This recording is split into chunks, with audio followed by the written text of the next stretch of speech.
Eu fui uma dessas pessoas que fiz esse que hoje eu considero um desserviço. As pessoas vinham, falavam que seguiam por um tempo, às vezes tinham resultado, às vezes não. E aí acontecia aquele desânimo, como toda dieta clichê. Não fazia sentido pra mim. E aí eu fui procurar trabalhar em outras áreas, onde eu trabalhei com produtos de nutrição, produtos voltados para bebês e crianças. Trabalhei com alergia em bebês, APLV. Fui gostando desse espaço acolhedor, onde tem mais escutativa, você tem que atender a família, entender o que está se passando ali com a criança e com os pais para ouvir todo o contexto. Todos os problemas nutricionais dos adultos hoje, que começou ali na infância. O problema foi lá. Uma introdução alimentar bem feita é o que promove a maior chance desse adulto ser saudável.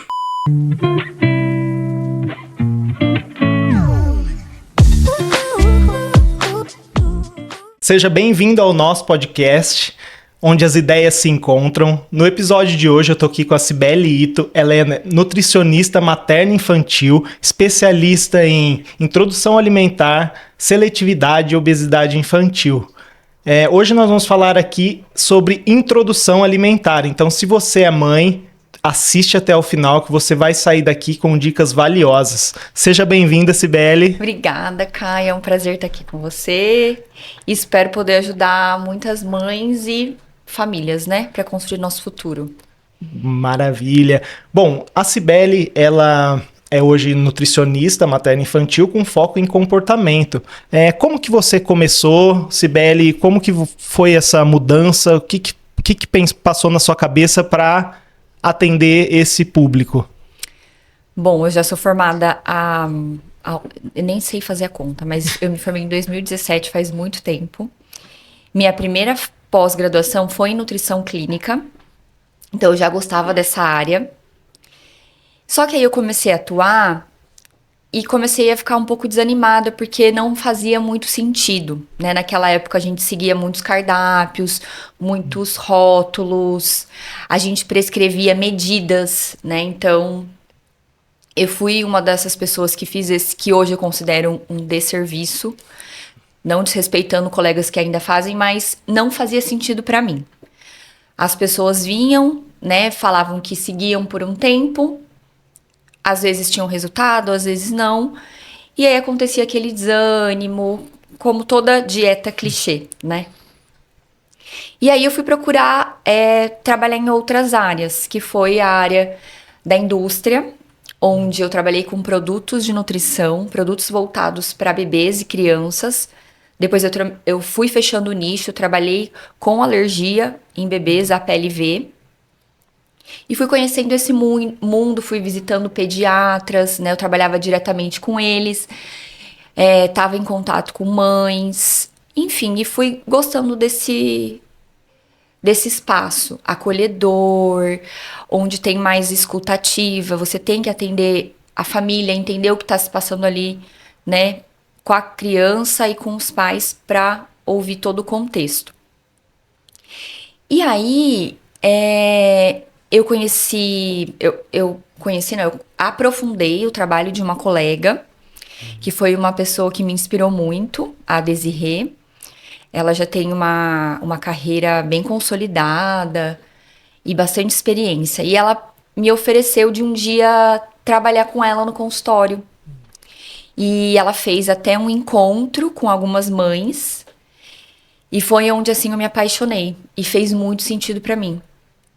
E eu falei, poxa, todos os problemas nutricionais dos adultos hoje, o não cuidar do corpo, o não saber se alimentar, ou comer em excesso, as compulsões, diabetes, enfim, todos os problemas, seletividade, porque tem adultos muito seletivos que não foram tratados, que começou ali na infância.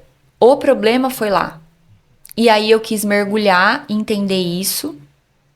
E hoje a introdução alimentar, que foi um tema que eu também decidi me dedicar a falar, a divulgar, eu cheguei à conclusão que uma introdução alimentar bem feita, a base bem feita, a base consolidada, e existem estudos comprovando isso, é o que promove a maior chance desse adulto ser saudável, né? Então, foi por esse motivo que eu escolhi a nutrição e especificamente esse assunto que a gente está trazendo aqui hoje, que é a introdução alimentar. Ah, muito interessante.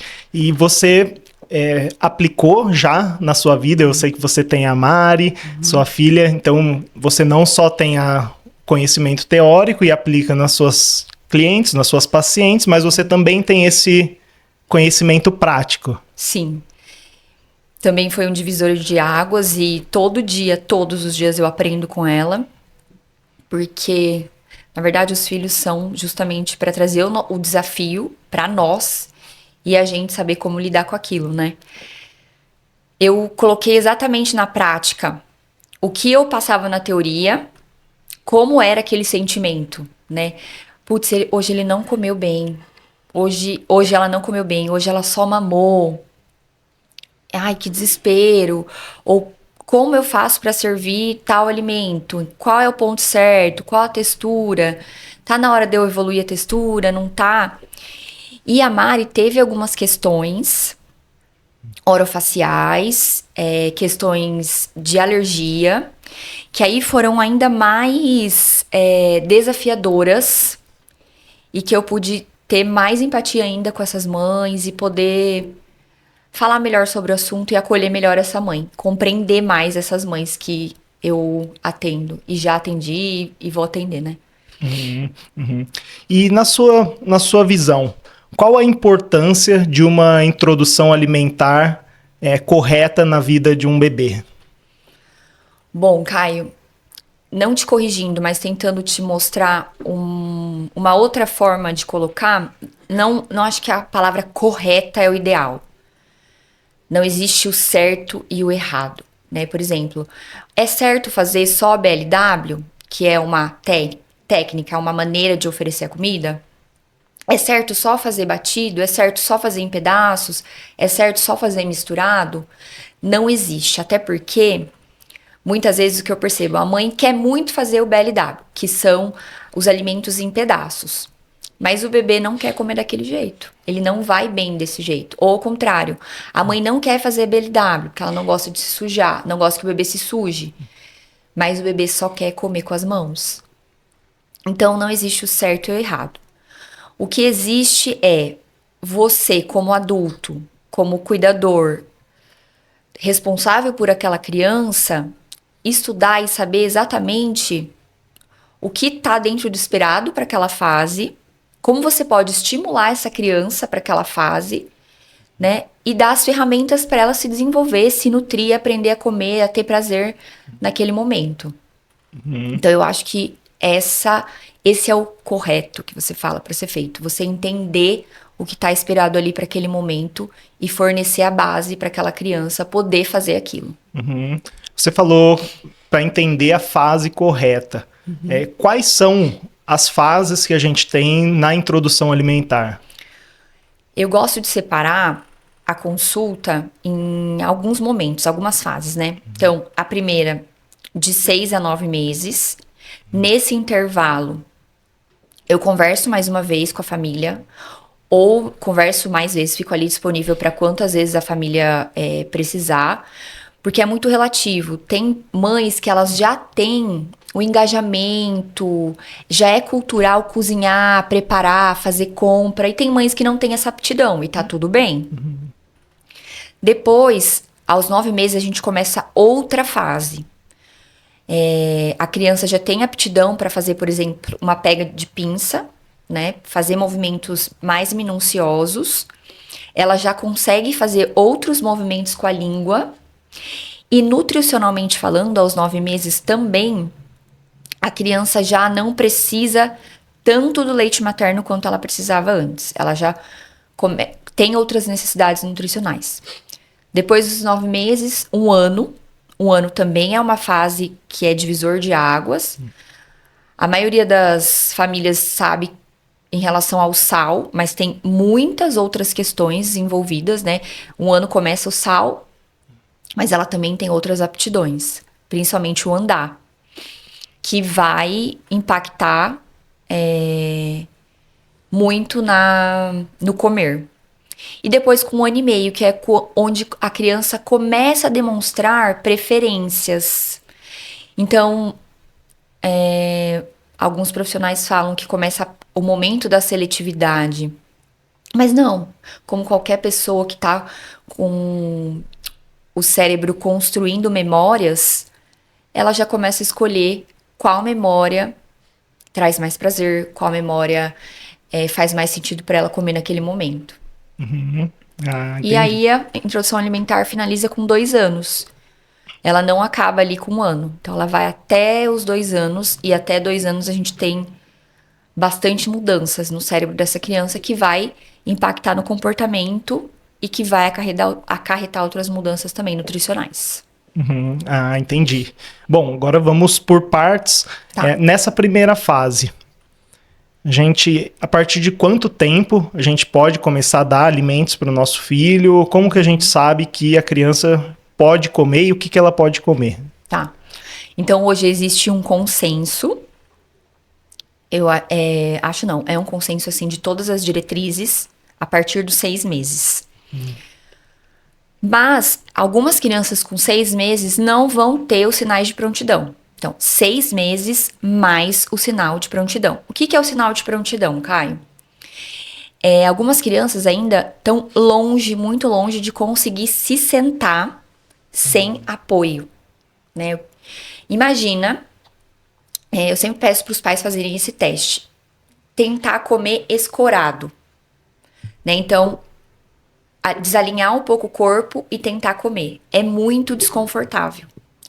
Quando eu tenho um bebê que ainda não tá com sinal de prontidão, isso significa que internamente ele também não tá preparado. Aquela comida não tá preparada para passar naquele tubinho digestório, vamos dizer assim.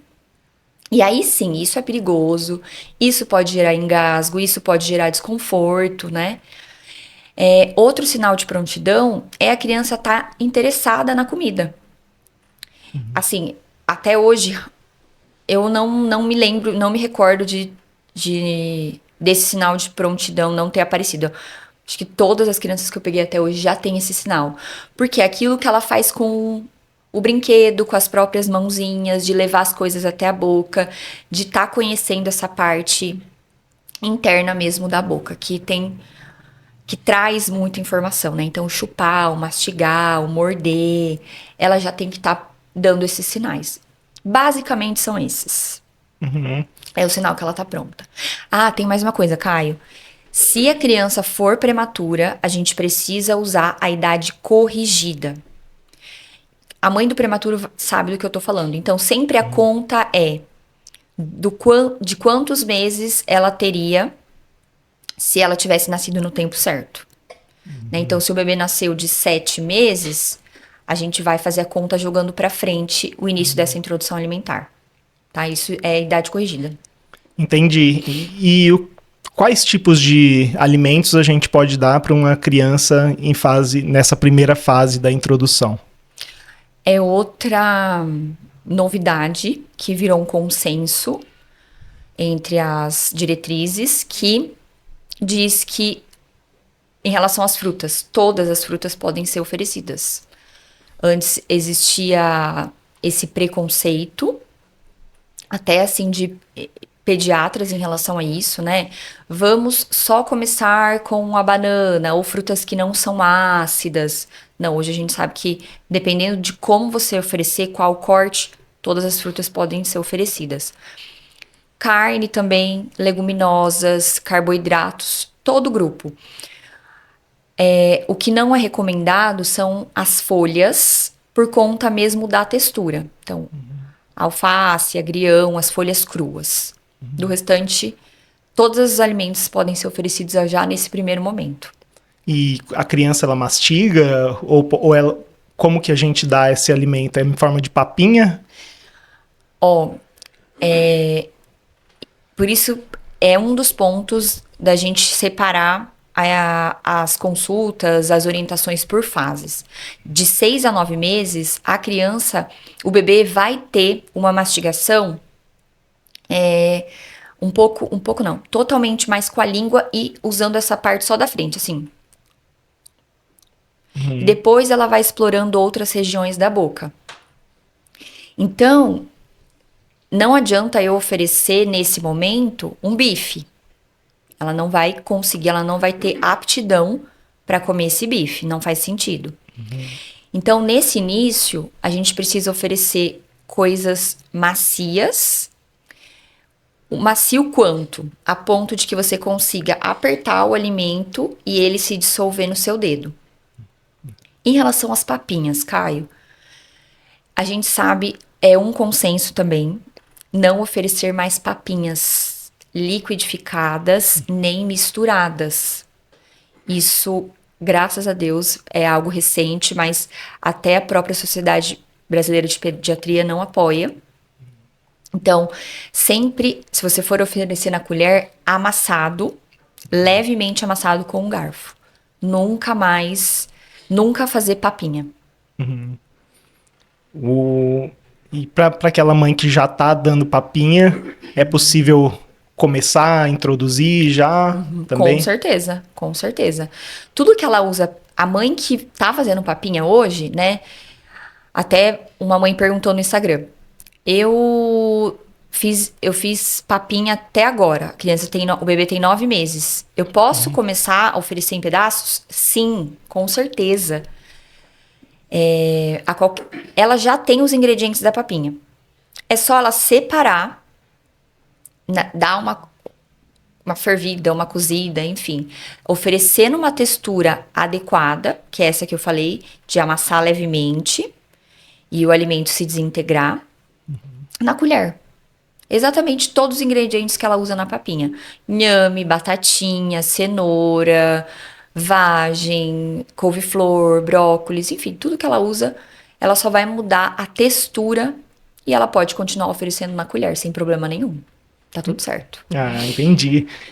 E qual a relação, a quantidade ou também o número de refeições que a gente deve intercalar o leite materno com alimentação de comida, com outros alimentos? Tá.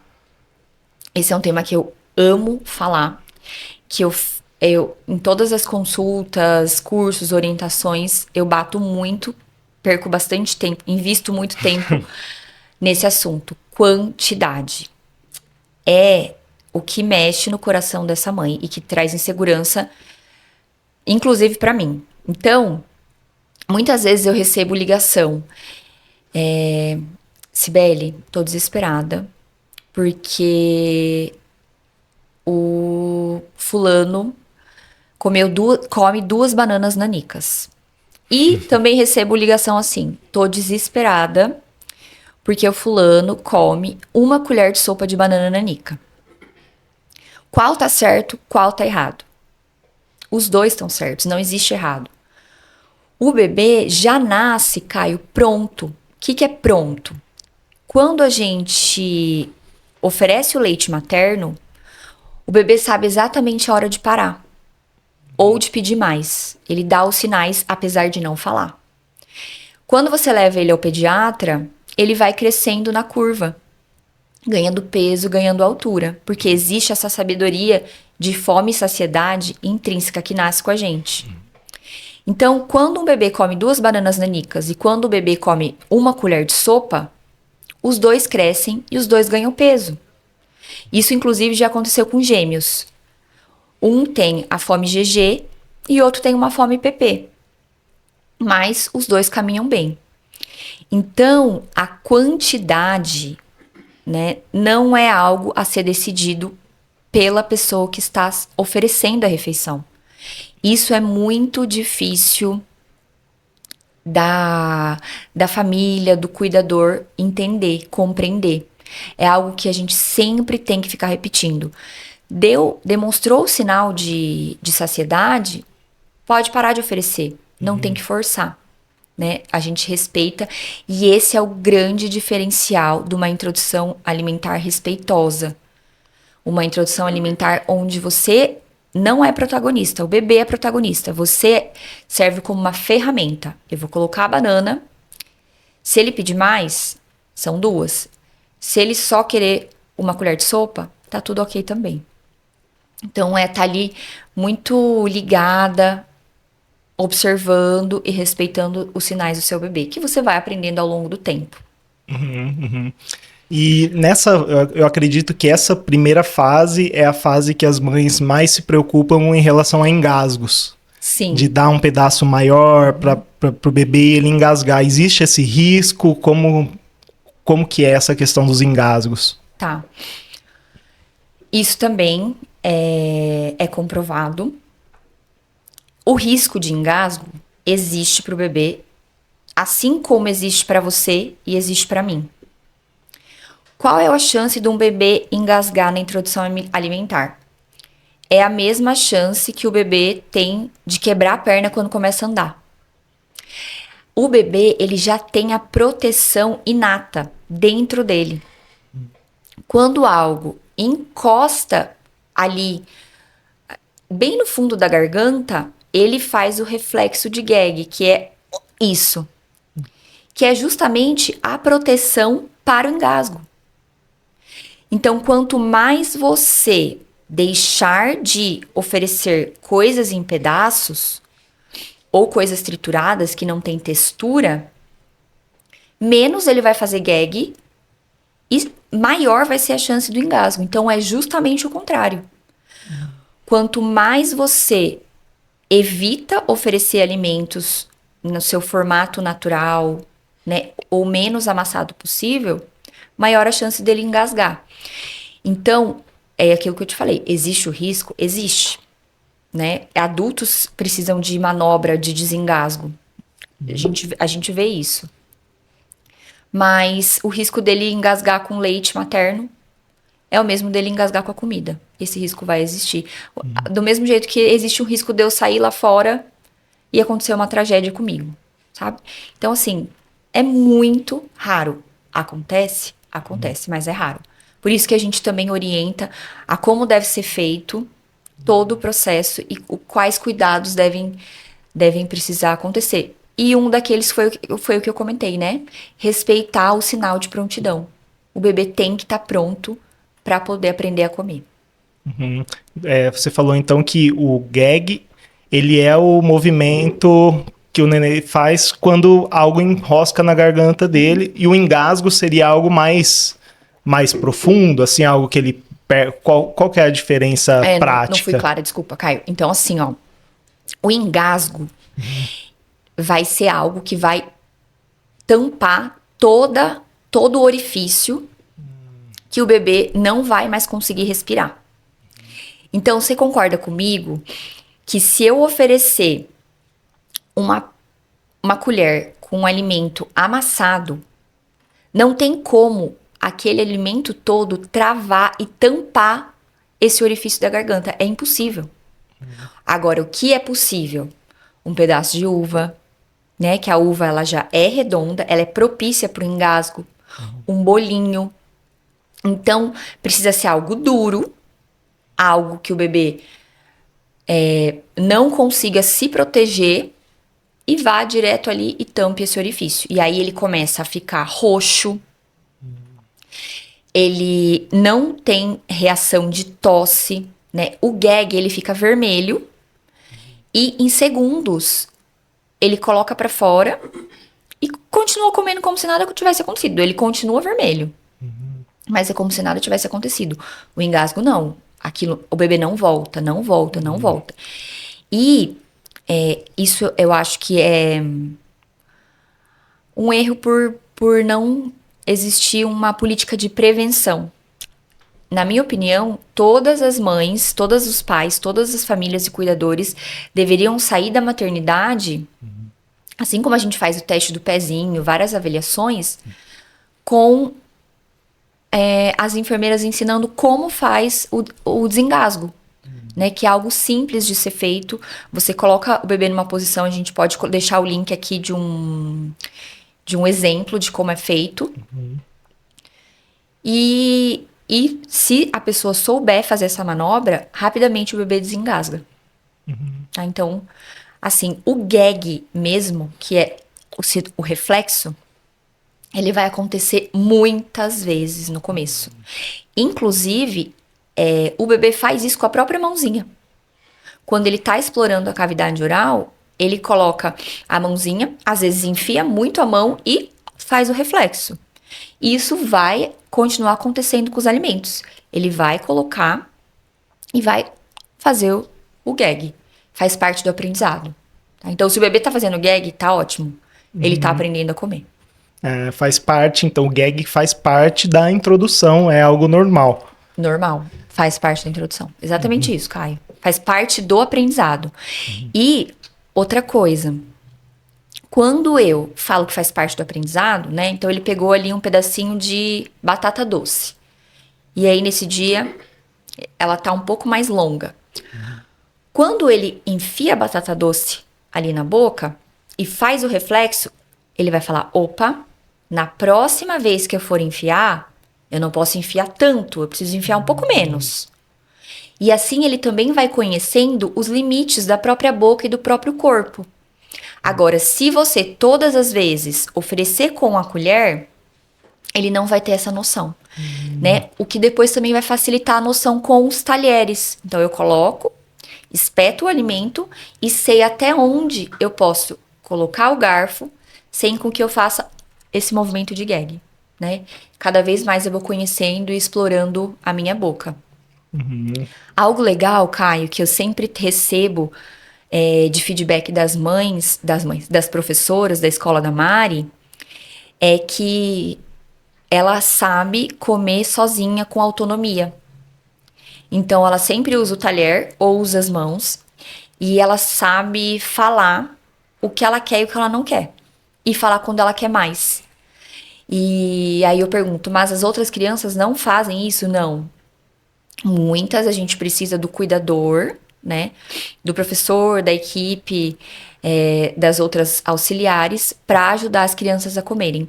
Então, isso é uma coisa que eu tenho muito orgulho, né? Dela ter essa autonomia e ser respeitada também quando ela fala que não quer mais.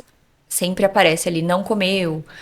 E aí, muitas vezes, quando ela não comeu, é porque ela deu uma exagerada no lanche da manhã. E tá tudo certo. Ela acaba comendo um pouco menos que ela tá sem apetite. Ah, maravilha. Esperar você molhar. Ai, obrigada, cara. Pronto. Bom, então a introdução alimentar com frutas ela é segura. Vai ter o gag, perfeito. Frutas e outros alimentos Frutas também. e outros alimentos, todos os alimentos. Tem algum alimento que você recomenda não realizar a introdução? Você falou da uva. Quais são os alimentos para não realizar a introdução? Na verdade, não é o alimento, é como ele é oferecido, o corte ou o preparo. A uva em si, ela é super macia por dentro, né? Então, se você cortar ela em outro formato, que não seja no formato original redondo, ela pode ser oferecida. Então, o cuidado maior é no formato. Sabe aquela bala mais durinha que os nossos avós falavam? Essa bala é perigosa, cuidado. É justamente essa sabedoria. Formato redondo, que pode entalar, parar ali e fazer com que o ar não passe mais. Mas é mais pelo formato, não é pelo alimento em si. Ah, entendi. Perfeito. Então, começamos a dar ali as frutas, ela pegou, nós introduzimos na boca da criança.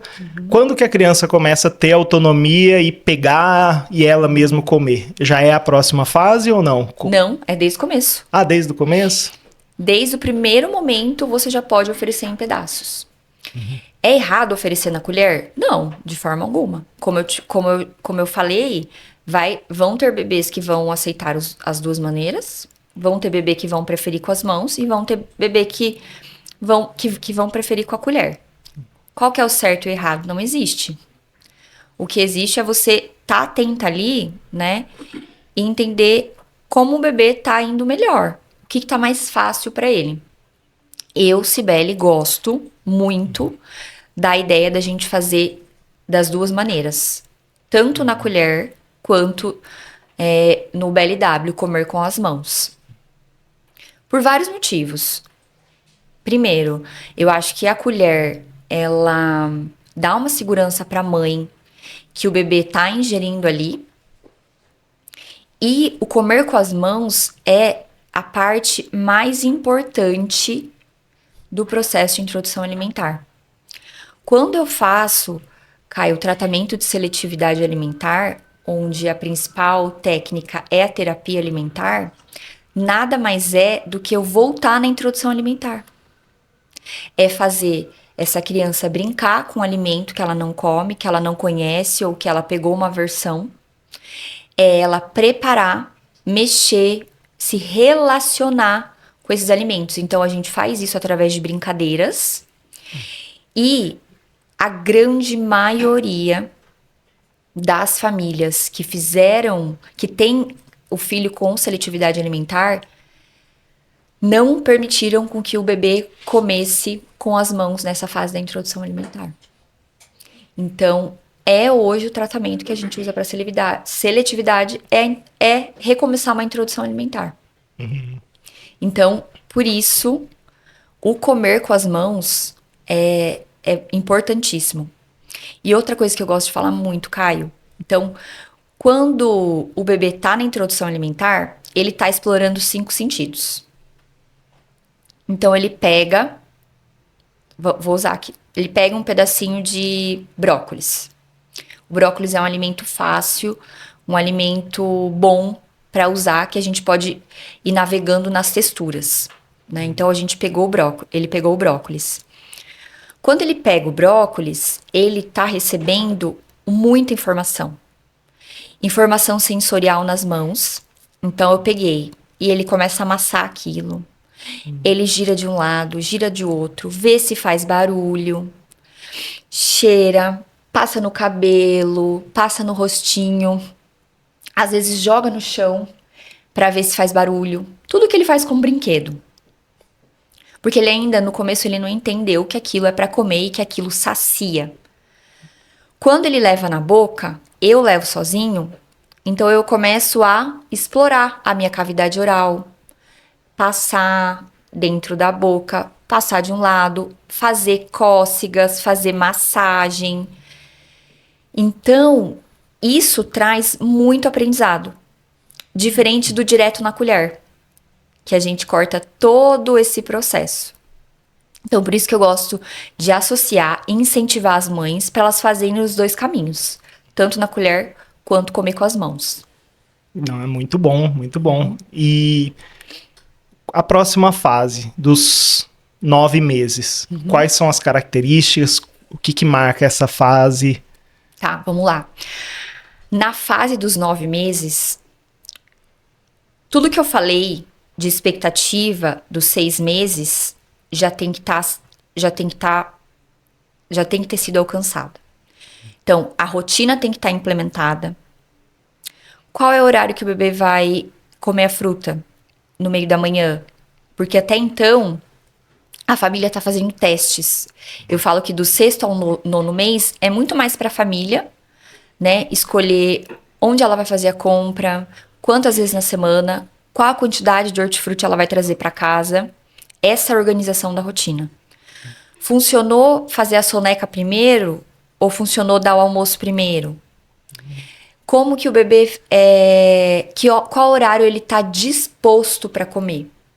O bebê com sono não vai comer.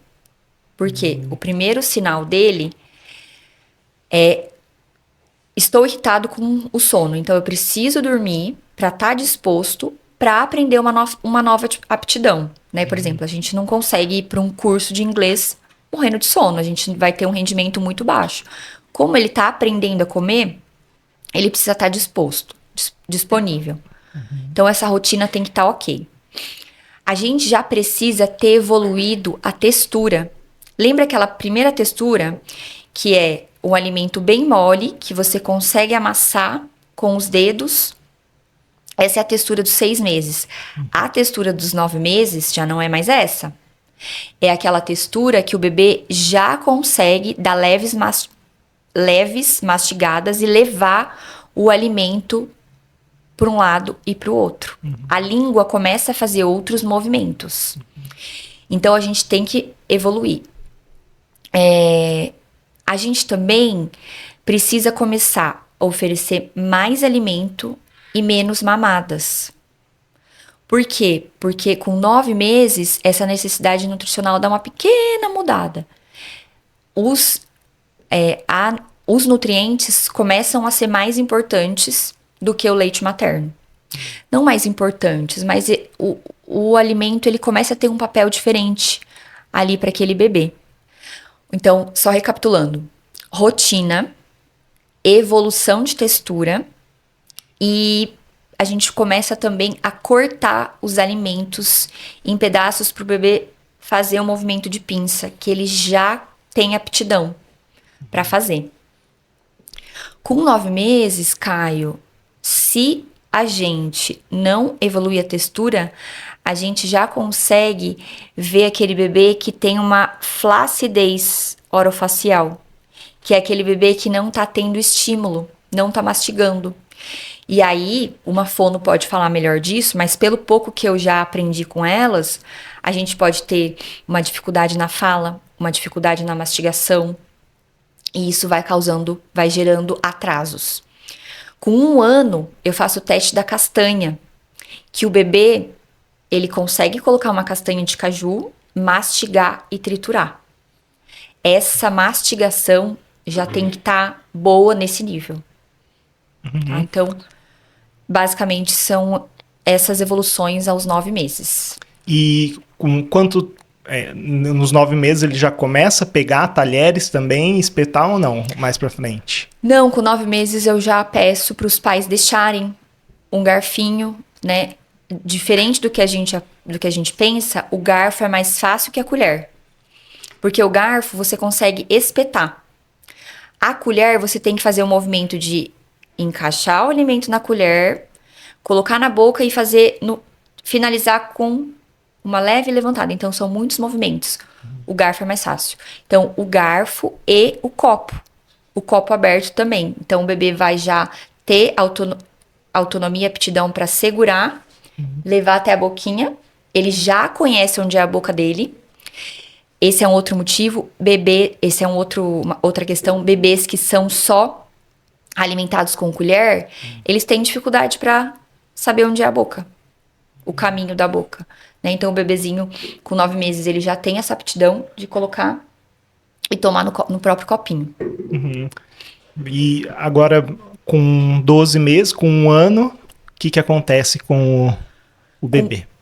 Com 1 ano, é uma consulta super esperada pelos pais, porque eles já estão ali, não cansados, mas eles já querem passar por uma fase um pouco menos trabalhosa, que é parar de separar o alimento.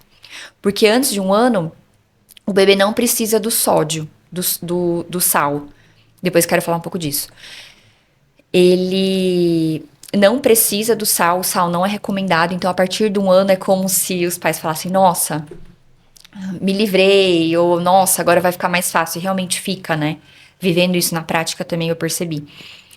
Então, o bebê passa a comer a mesma comida da família. Então, o que é preparado para a família é colocado sal e o bebê também pode comer. Eu sempre chamo a atenção de uma coisa. Se o bebê fez 1 ano e você ainda está precisando separar a comida, é um convite que o bebê te faz para você ver como está sendo sua alimentação. Que talvez não tá tão legal, né? E aí, se você tá investindo nisso, é um momento de reflexão, de pensar, poxa, tá na hora de eu mudar meus hábitos também. Porque se ele não pode comer a mesma comida que eu, é porque o que você tá comendo não tá tão legal, tá? Então, com 1 ano, a gente começa a oferecer o sal. Por quê? O sal dos alimentos já é suficiente para os bebês de 6 meses a 1 ano. O sal ele é importante para musculatura. Então, a natureza é tão perfeita. Com 1 ano, o bebê começa com 1 ano mais ou menos. Tem bebê que anda com 10 meses, tem bebês que andam com 1 ano e 6 meses. Mas com 1 ano, o bebê começa a andar. É um marco.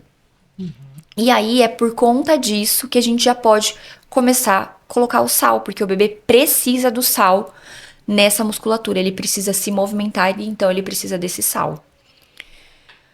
O bebê precisa tá com uma mastigação legal, que por isso que eu faço o teste da castanha. Então, o bebê coloca uma castanha dentro da boca e ele precisa triturar essa castanha. Se o bebê ficar só chupando a castanha, jogando a castanha de um lado pro outro, é sinal de que a gente precisa evoluir na textura. Que a textura tá um pouco atrasada, né? Com 1 ano, Caio, o bebê já pode comer um bife, já pode comer uma maçã com casca, roendo toda a maçã, uma pera com casca. Então, esses são os sinais que o bebê já tem que estar fazendo com 1 ano. Tá dentro do esperado. Com 1 ano, ele começa a andar, então ele vai estar um pouco desinteressado ali naquele momento da refeição. Então, é uma hora de você fazer uma reflexão. Eu estou na introdução alimentar ainda. Eu já ofereci todas as frutas? E a grande maioria das famílias que eu faço as perguntas, quando a família se dá conta, ela entrou no modo automático. Inclusive eu faço isso. Compro sempre as frutas que a criança, as mesmas frutas que a criança gosta. Esqueço de explorar. Então, putz, nunca dei a temoia, nunca dei uma cereja, dou pouco abacaxi, nunca ofereci maracujá, né? Ou eu só tô no brócolis, na cenoura e na couve-flor. Porque a gente quer que a criança coma bem. E aí a gente acaba também fazendo as mesmas coisas e comprando as mesmas coisas. Tudo bem, existe o hábito, né? As famílias tendem a gostar de comer preparações X, alimentos X, mas é o momento da gente investir e oferecer uma grande variedade. Como fazer se uma criança ela recusa os alimentos? Eu vou dar um kiwi, ela não come, vou dar um morango. Tá. Só para entender melhor a pergunta. Quando ela recusa um determinado alimento ou vários alimentos? Um determinado alimento, Tá. um morango, por exemplo. Eu sempre falo para as mães não colocarem como não gosta. A fulaninha não gosta de banana. A fulaninha não adianta, não gosta de mamão. Existem várias formas de oferecer o mamão, várias formas de oferecer a banana. Às vezes ela não gosta da banana in natura. Mas se você fizer uma panquequinha de banana, se você fizer uma banana assada, ou só amassar e colocar aveia, ela vai gostar. Então, não coloca essa rotulagem, né? Lógico que ela vai crescer e vai ter coisas que ela não vai gostar de comer, como todos nós. Ou seja pela textura, seja por um trauma. Mas no momento da introdução alimentar, eu peço para as famílias não rotularem, sabe?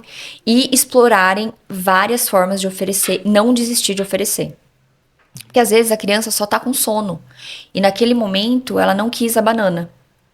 Depois, se você oferecer a banana, ela vai comer. E tem fases, como todos nós, né? Às vezes eu acordo todo dia e fico 1 semana comendo tapioca. Daí, passa na outra semana, tem a tapioca, mas você olha na geladeira e fala: nossa, eu não quero comer isso. De jeito nenhum. Não é porque você não gosta da tapioca. É porque, naquele momento, você não está com a vontade.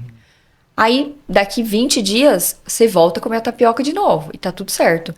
Então, a gente precisa entender que eles não são robôs, né? E eles também têm a vontade. Hoje eu tô pra um morango. Hoje eu não tô pra um morango. Hoje eu tô pra uma banana. Hoje eu não tô pra uma banana.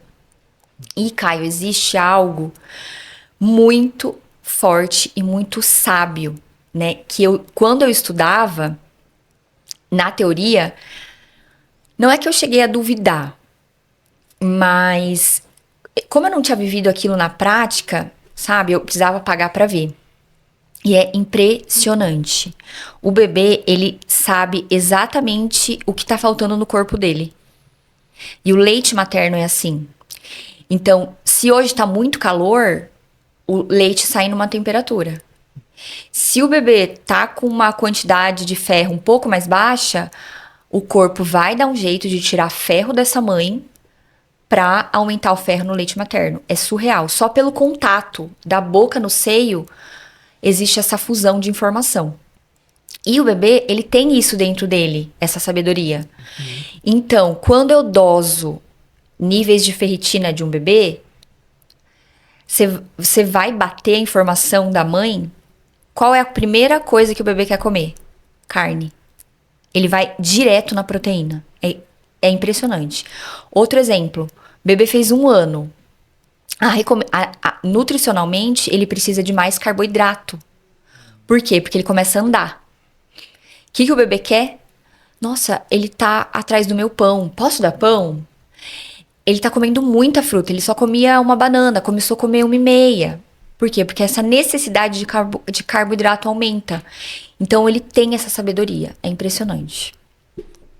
Então, com 1 ano, ele começa a comer com sal, começa a crescer, então começa a andar, necessita mais carboidrato, mais alimentação. E com 1 ano e meio, qual que é a mudança que a gente tem? Caio, com 1 ano e meio, antes eu não colocava 1 ano e meio o momento de eu chamar os pais para conversarem. Só que naturalmente eles começavam a me chamar. Putz, Sibeli, comecei a ter dificuldade. O que eu faço? Por quê? Com 1 ano e meio, a gente espera que o bebê continue comendo como ele comia antes. Só que nutricionalmente isso começa a mudar. Por exemplo, o leite. Isso é muito comum, tá? Com 1 ano e meio. A maioria dos bebês estão na fórmula ou no leite de vaca, eles não... A maioria, tá? Não é uma regra. Eles não estão mais sendo amamentados. Então, eles foram pra fórmula ou pro leite de vaca.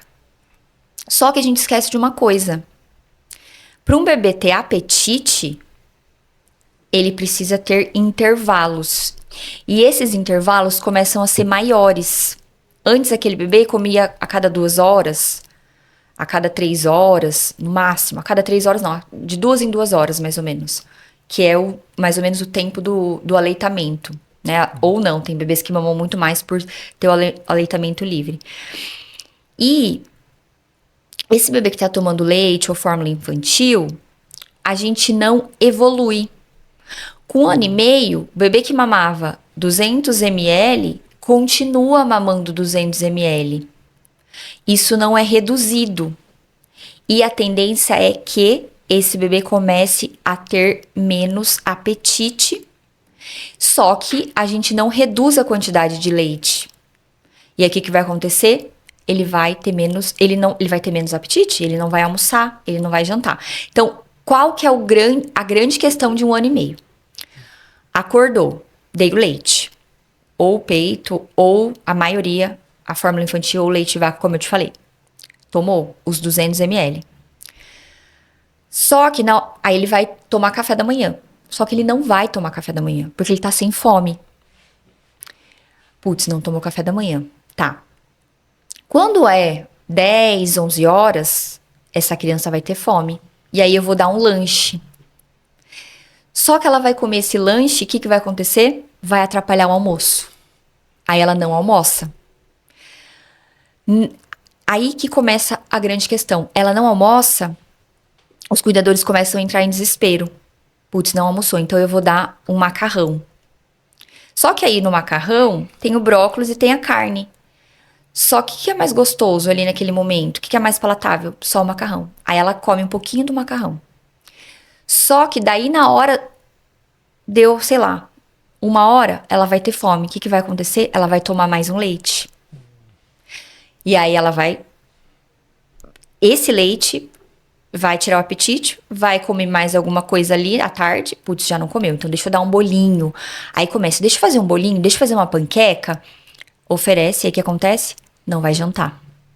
Então, eu percebo muito, eu tô fazendo muitas consultas de 1 ano e meio só para ajustar essa questão de horário, apetite e quantidade de leite, mamadeira, fórmula ou peito que está sendo oferecido. Vou falar algo que pode ser um pouco polêmico, mas Eu vivi isso e percebo que outras mães vivem também. Mas eu não sei, a nossa geração, a minha geração, ela tem muito medo de fazer qualquer tipo de crítica em relação ao aleitamento. E entenda, eu não estou fazendo uma crítica. Mas eu acho sim que com 1 ano e meio a criança precisa ter horários para mamar. Principalmente se essa criança fica o dia todo com a mãe. Se ela não tem horários e organização para as mamadas, desorganiza toda a refeição. E se a gente for levar em consideração do que é mais importante nesse momento, o leite materno ou a alimentação é o foco. A criança precisa de uma refeição completa. Então, não estou criticando de forma alguma. Eu admiro muito. Eu, inclusive, amamentei até 1 ano e 10 meses. Mas essa foi uma dificuldade que eu encontrei. Poxa, livre demanda, ok? Eu não achei ok. Nesse momento de 1 ano e meio, 1 ano e 10 meses. A criança precisa sim ter horários, porque, na minha opinião, e na prática que eu vivo hoje no consultório com as famílias, as mamadas prejudicam sim as refeições e o apetite se não houver uma organização. É muito interessante isso. Você falou aí da nossa geração. Qual que é a maior diferença e a evolução do tratamento que os nossos pais tiveram com a gente para hoje a gente tem com os nossos filhos? Em relação à introdução alimentar, à nutrição infantil. Tá. Bom, vou responder especificamente na nutrição infantil o que eu observo. Nós tivemos nossos ancestrais com histórias de grande escassez. Então, histórias de guerra, histórias de falta de comida. E eu percebo que as nossas mães e nossas avós, elas vinham com um discurso muito forte de come tudo, raspa o prato, jogar comida fora é pecado. É errado, tem muitas crianças passando fome. Quando a gente fala isso, o que a gente quer dizer? Eu não posso deixar a comida sobrando.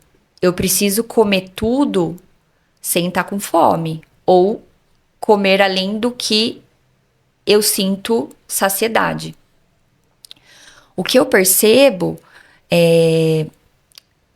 da nossa geração é justamente uma linha tênue, assim, de uma quebra de paradigma. Será mesmo que eu preciso oferecer tudo, forçar a qualquer custo?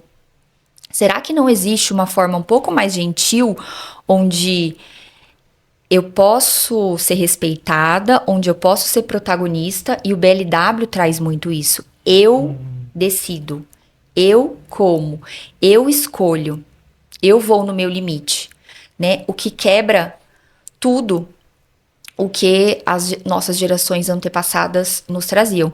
E eu acho muito legal a gente pensar assim: meus avós passaram dificuldade, passaram fome, mas eles fizeram o melhor para que a geração da minha mãe fosse melhor. Então, elas tiveram, minha mãe teve mais acesso, minha mãe teve mais oportunidade. E a minha mãe fez o melhor para que a minha geração pudesse ser melhor, tivesse mais acesso, mais informação. Então, a gente não precisa mais viver nessa escassez, porque eles trabalharam justamente para que a gente não vivesse nesse momento. O que eu acho que está indo para outro oposto é ainda algumas famílias pensando e vivendo no sentido assim, putz, eu não pude ter isso, então eu dou em excesso, sabe? Nossa, eu nunca tinha acesso a doces, eu tinha muita vontade, a industrializados, então um excesso um pouco ruim nesse sentido, que a gente precisa tomar um pouco de cuidado. Entendi. Peraí, que eu beber um pouco de água. Beleza.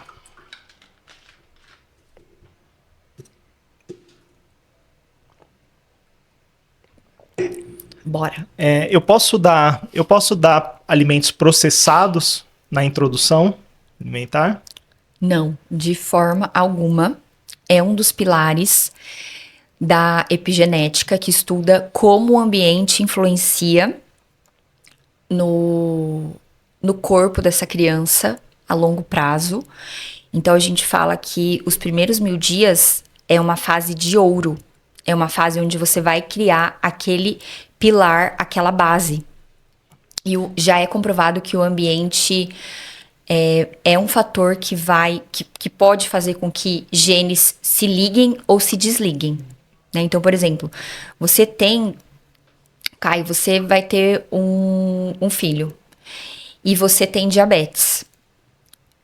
A gente já sabe hoje que o seu filho pode ter esse gene ligado ou desligado, dependendo do ambiente.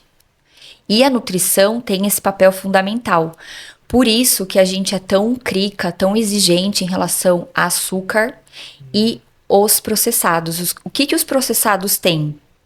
Eles têm aditivos químicos, corantes, edulcorantes, que a indústria acrescenta para aumentar o tempo de prateleira, para dar mais sabor, crocância ao alimento. Por isso que ele é tão palatável, por isso que ele vicia, né? E a criança quer acabar comendo mais e mais. É surreal, Caio. Assim, na prática, quando você oferece pela primeira vez um ultraprocessado, a criança fica com aquilo.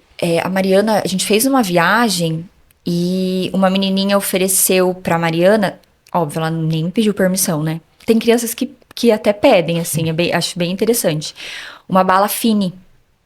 E quando eu fui, a Mariana já tava com a bala, segurando a bala aqui perto da boca. Isso já faz muito tempo. Até hoje, ela lembra, ela conta dessa bala. E se ela vê no mercado, tem uma prateleira cheia de bala Fine. Ela sabe exatamente qual é a bala que ela ganhou dessa menina na viagem. Ela fala: mamãe, na viagem do navio, a menina me deu essa minhoca. É impressionante como é uma droga mesmo. O cérebro tem aquilo como uma explosão, assim, e a criança fica em êxtase. É surreal. Sim, inclusive a Yumi, a sobrinha, ela veio passear aqui em São Paulo. Ela tinha, acho que 2 anos e meio, por aí. Ela comeu um chocolate, ela ficou ligadona no 220, assim, parece que se liga assim, ó, e ela ficou pulando, ficou ligadona, assim. E aí, Caio, eu acho que o efeito é muito maior, né? Eu tô falando isso porque eu conheço a Yumi, então eu sei dos cuidados da Su. O efeito é muito maior quando a criança não tá habituada. Você vê nitidamente. Quando a criança já tem esse hábito, parece que você não consegue ver, porque ela sempre tá nesse estado, né, agitada. Aí quando você pega uma criança que não tá habituada a comer e oferece, é nítida a diferença que você vê, você fala: meu Deus, olha o estrago que isso faz no corpo, na cabeça, no cérebro de uma criança. É surreal. Por isso que ele vicia tão fácil. E se a gente deixar, sim, ela vai querer todos os dias, ela vai comer em quantidades exorbitantes. E aí essa base dos 1000 dias, do preparo, cai por terra. Né? Então isso é um ponto importante. Depois dos 2 anos, né, o marco da festinha de 2 anos, ali que a criança vai comer o primeiro brigadeiro, também é uma fase importante, porque a gente fala: putz, tá, agora pode, né? E aí é outro ponto de atenção. Será que se ela comer todo dia, todo o trabalho que eu fiz tá ok, não preciso mais fazer nada, agora a gente pode dar fritura, agora a gente pode ir em qualquer restaurante, a gente pode comer doce à vontade? Não é bem assim, né? O meio sempre vai atuar na criança. E eu acho importante a gente dar continuidade nesse raciocínio e investir, né, na alimentação mesmo a criança tendo mais que 2 anos. Outra coisa também é em relação à salada. Muitas crianças não aceitam, as mães não sabem. Como que a gente pode fazer a introdução da salada? Nossa, Caio, isso é muito comum. Inclusive, foi algo que eu deixei a desejar na introdução alimentar da Mariana. E hoje eu oriento de uma forma bem assim diferente. Ela deve ser oferecida. Não precisa ter medo da folha. Até os 9 meses, eu sempre estimulo dar uma refogadinha. Depois dos 9 meses, a gente já pode oferecer a folha. Ou ela inteira, ou ela picadinha, cortadinha. Por quê? Porque ela tem uma textura muito diferente. Se você deixar para oferecer depois de um ano, a gente perde o time, né? A maioria dos adultos que comem salada, eles tiveram esse estímulo desde pequenos, né? E também porque os pais comem, obviamente. Mas isso já deve ser introduzido a partir dos 9 meses. E às vezes a criança não vai ter tanto interesse. Mas só o fato de você colocar ali, apresentar, mostrar, ela já tá tendo aquele contato visual. Então ela já tá tendo uma relação só de ver aquela salada ali no pratinho dela. Ah, entendi. Bom, estamos encaminhando aqui para o final. Eu queria que você deixasse uma mensagem aí para 3 perfis de mães. O primeiro delas é a mãe que tem problema com obesidade, que ela tem uma família com problemas de seletividade, que ela pensa que a introdução alimentar com frutas, saudável, não é para ela. Então, eu queria que você deixasse um recado para ela. Bom, eu penso que sempre é tempo, sempre é momento. Esse perfil de mães é um perfil que me procura bastante. Eu quero fazer diferente. Eu não quero que minha filha passe pelo que eu passei. Eu não quero que a minha filha seja como eu. E aí, Caio, é incrível, porque quando a gente faz essa consulta com essa mãe, toda a família entra nesse processo, sabe? Eu falo que cozinhar, preparar, aprender a oferecer a comida para esse bebê é uma forma de cura para essa mãe. Ela acaba também se tratando e se olhando, né? Os filhos trazem muito isso para nós. Através deles, dos sintomas deles, a gente aprende muito também, principalmente sobre nós, né? Ah, maravilha. É algo bem legal. O outro perfil de mãe é a mãe que o primeiro filho, ele tem a seletividade e ela quer fazer diferente agora com o segundo. O que você tem a dizer para essa mãe? Também é muito comum. Eu até adianto, Caio, que eu hoje, se eu fosse essa mãe do segundo filho, eu não esperaria para ver no que vai dar. Com 6 meses, eu já faria uma introdução, estudaria, né? Me informaria, faria uma introdução alimentar diferente. Inclusive, esse bebê pode ajudar o irmão mais velho. É um caminho muito de cura também, de ajuda. Um irmão observar o outro e aprender através dele. Mas essa eu acho que é a mãe que mais precisa de ajuda e informação para poder fazer diferente do que foi feito com o primeiro. E o outro perfil de mãe é aquela mãe que não sabe cozinhar, não sabe comprar alimentos, não sabe beterraba, como compra o chuchu. O que você tem a dizer para essa mãe? Eu tenho a dizer que isso de cozinhar, cozinhar ser difícil é um tabu. É muito do que a geração das nossas mães falou para nós, né? Não perca tempo cuidando da casa, não perca tempo cozinhando, vai trabalhar, vai ganhar seu dinheiro. Isso, cozinhar ficou muito pejorativo e a gente tá se distanciando cada vez mais do cozinhar e é por isso, é um dos motivos de eu acreditar que as crianças estão seletivas. Porque elas não têm o cheirinho do feijão, o cheirinho do arroz. Tá, Sibeli, mas quando eu acho tempo?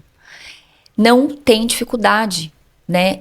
Depois que você pega a prática, é fácil. Você não precisa ter o chuchu, a abobrinha, o quiabo, um prato com 30 opções. Não.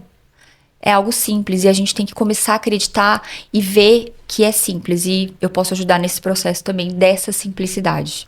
Eu fui essa mulher que acreditei muito que cozinhar era algo muito difícil. Mas não. Eu vejo que assim, em 10, 15 minutos eu consigo preparar um jantar para Mariana rapidinho. E para essas 3 mães, esses 3 perfis de mães aí, ou para quem tem interesse também, como que elas podem te encontrar e como que você pode ajudar elas nesse processo? Tá, o meu Instagram é @nutricibele, Cibele com Y no final. Eu faço atendimento online, faço atendimento presencial. Então, dia 24 de outubro, eu vou fazer um evento onde eu vou falar bastante da introdução alimentar, vou desmistificar que isso é algo difícil, não é difícil, é algo muito prazeroso, tanto para a mãe, é uma continuação do nutrir, né? A gente já nutriu na barriga, a gente já nutriu na amamentação e a gente continua nutrindo na introdução alimentar. É uma extensão desse processo. E lá eu vou tirar todas as dúvidas, se vocês quiserem já mandar aqui, a gente vai responder todas no dia 24. Bom, esse foi mais um episódio do nosso podcast. Não se esqueça de se cadastrar no evento, é um evento online, gratuito, dia 24, o link vai estar aqui embaixo na descrição. Mande lá suas perguntas, ela vai responder todas as suas perguntas ao vivo. Você pode participar da live também, mandando perguntas. Esse foi mais um episódio do nosso podcast com a Cibele Ito, nutricionista materna infantil. Nos vemos no próximo episódio.